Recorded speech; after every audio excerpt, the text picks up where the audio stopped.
suis à la gare du Caltrain de San Mateo. Caltrain, c'est un peu le RER local. Il fait une chaleur, il y a plus de 35 degrés à Londres, mais on y croit et je vais aller à la convention de San Francisco. Je vous tiens informé dès que j'arrive là-bas. A plus.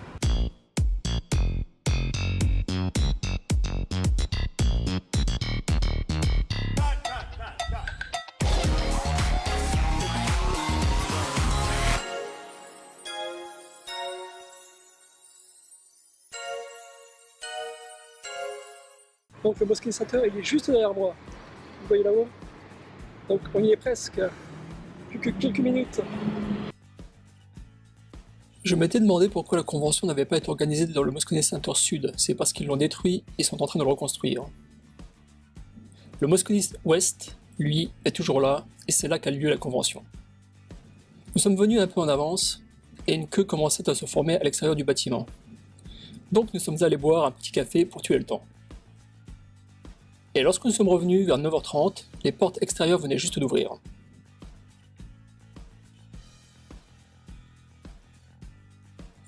À l'intérieur, les travées rouges servent à canaliser la foule pour acheter les billets. Ils nous ont fait attendre une grosse demi-heure à l'étage, puis tout le monde est redescendu en utilisant les escalators.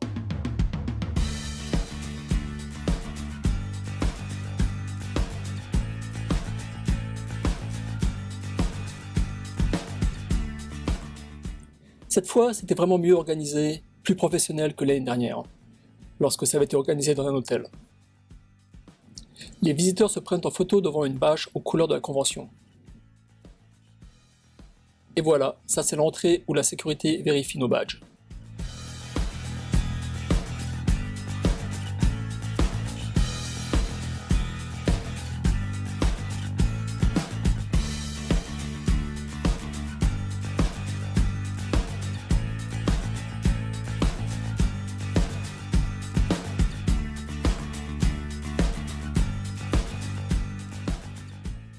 Des comic books partout. Il y a énormément de décès, ce qui est mauvais signe pour Marvel.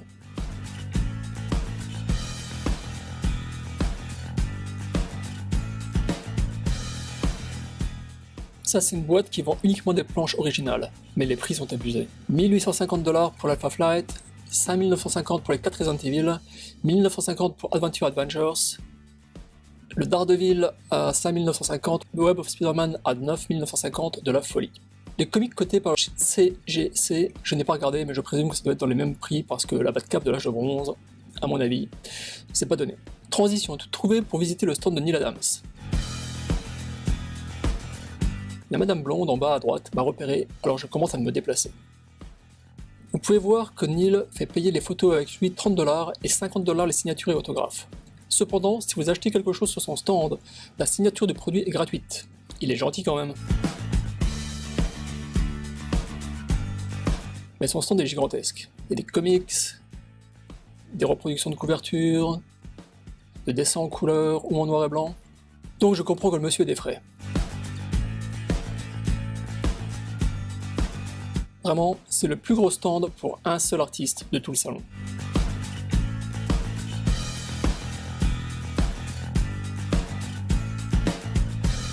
On est dans une convention de comics, mais il y a aussi d'autres centres d'intérêt, par exemple les jeux vidéo.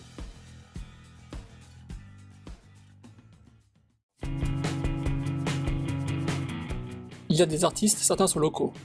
Celui-ci semble spécialisé dans Godzilla, ce qui m'a bien fait rire.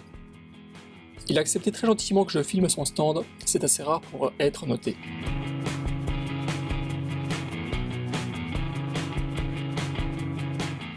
Un mec sympa. Cet artiste-là, c'est peut-être le nouveau Roy Lichtenstein. Il utilise des cases dessinées par d'autres dessinateurs et les reproduit à un format géant. Je suis pas sûr que Obélix et les personnes qui ont ces droits apprécient vraiment beaucoup.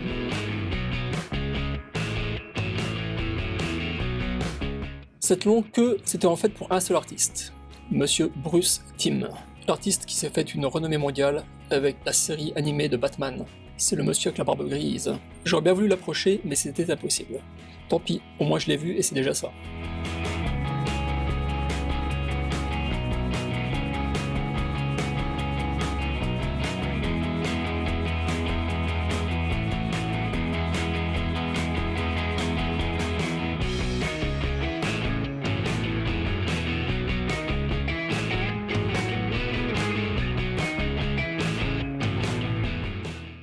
Alors ici, c'est pour vous montrer qu'on peut quand même faire des affaires. Ce vendeur se spécialise dans les packs, en vendant des séries à petit prix.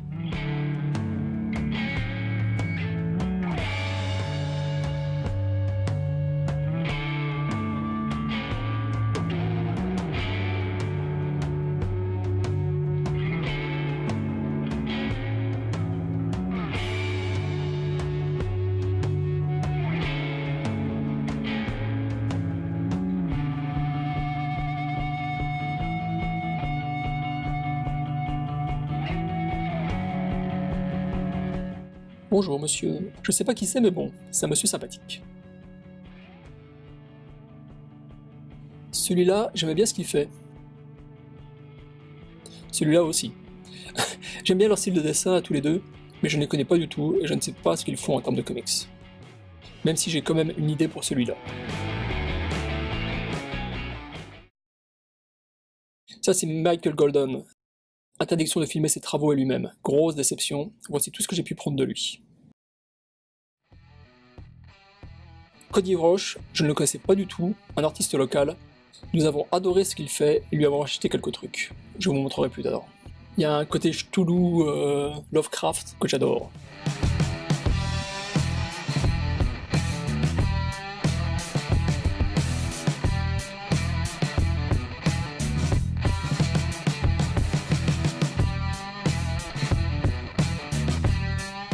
Quand deux cosplayers se rencontrent, voilà ce qui se passe.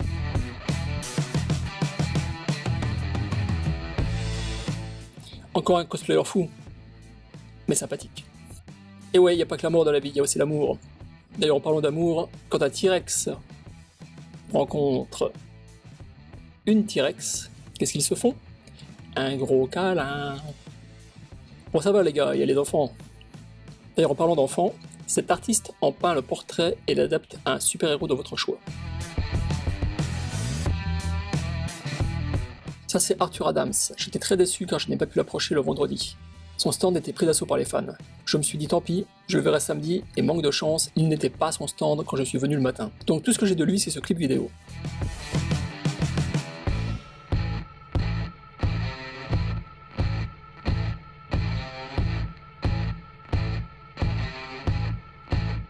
Ça c'est Alex Nino, un artiste philippin très célèbre aux USA et en Europe dans les années 70-80.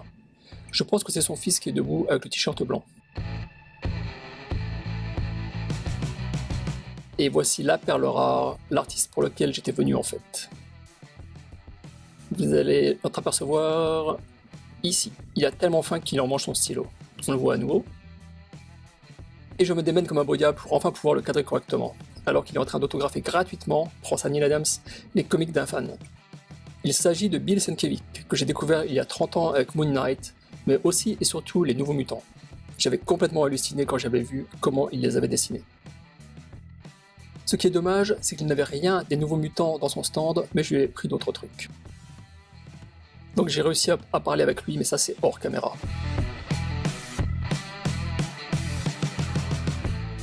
Je viens juste de parler avec ce Sienkiewicz qui est derrière moi. Il est gentil tout plein, c'est une vraie perle ce mec. Je suis encore sous le choc. Il est super accessible, super sympa, j'ai un rendez-vous avec lui, c'est du bonheur pur. The Sienkiewicz, merci beaucoup, merci pour tout. J'avais filmé ma réaction à chaud pour ne pas l'oublier. Voilà, je vais arrêter cette vidéo en vous montrant encore quelques artistes dont j'ai bien aimé les dessins et les peintures.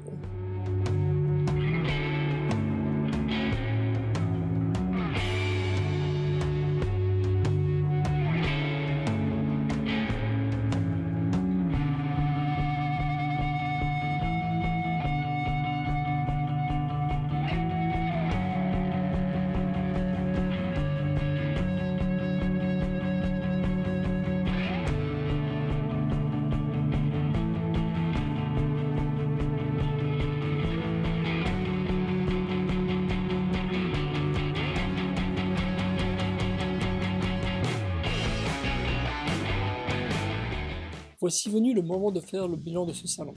Dans l'ensemble, il était vraiment mieux que le précédent. Il était mieux organisé, il était plus grand, il y avait plus de vendeurs, il y avait plus d'artistes, il y avait aussi plus de visiteurs. Dans l'ensemble, le salon 2017 était vraiment meilleur que le salon 2016. Ça va paraître paradoxal, mais je n'ai pas acheté de comics. Et en fait, je n'ai pas été dans ce salon pour ça. Je voulais rencontrer des artistes et acheter des produits dérivés. Mission accomplie. Mais en parlant de produits non comics, regardez un peu ce que j'ai ramené.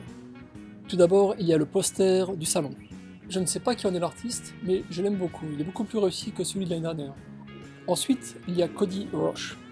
C'était un artiste que je ne connaissais pas du tout, mais on est vraiment tombé sous le charme et on lui a pris des t-shirts.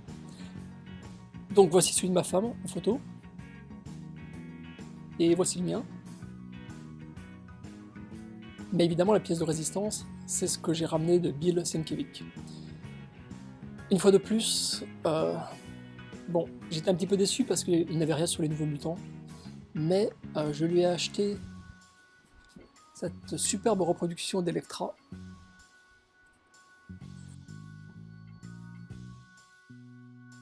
Et Lovecraft.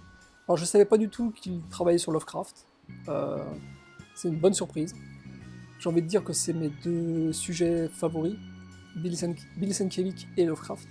Quand je disais que ce mec était super sympa, et une fois de plus, bon, Neil Adams faisait payer tout et n'importe quoi. En fait, Bill Sienkiewicz, il avait une pile, je sais pas, une centaine d'esquisses qu'il donnait. Alors, vous prenez ce que vous vouliez. Oui, je sais, c'est complètement hallucinant comme truc. J'en ai récupéré uniquement 2, parce que bon, je voulais quand même en laisser aux autres. J'ai un Batman.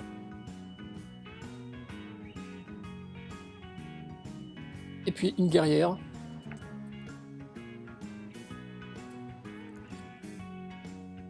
Quand je dis que j'avais acheté les illustrations de Elektra et de Lovecraft, elles m'ont coûté 20$ chacune. Et en plus, j'ai acheté pour 20$ ce sketchbook. Je vais l'ouvrir pour vous.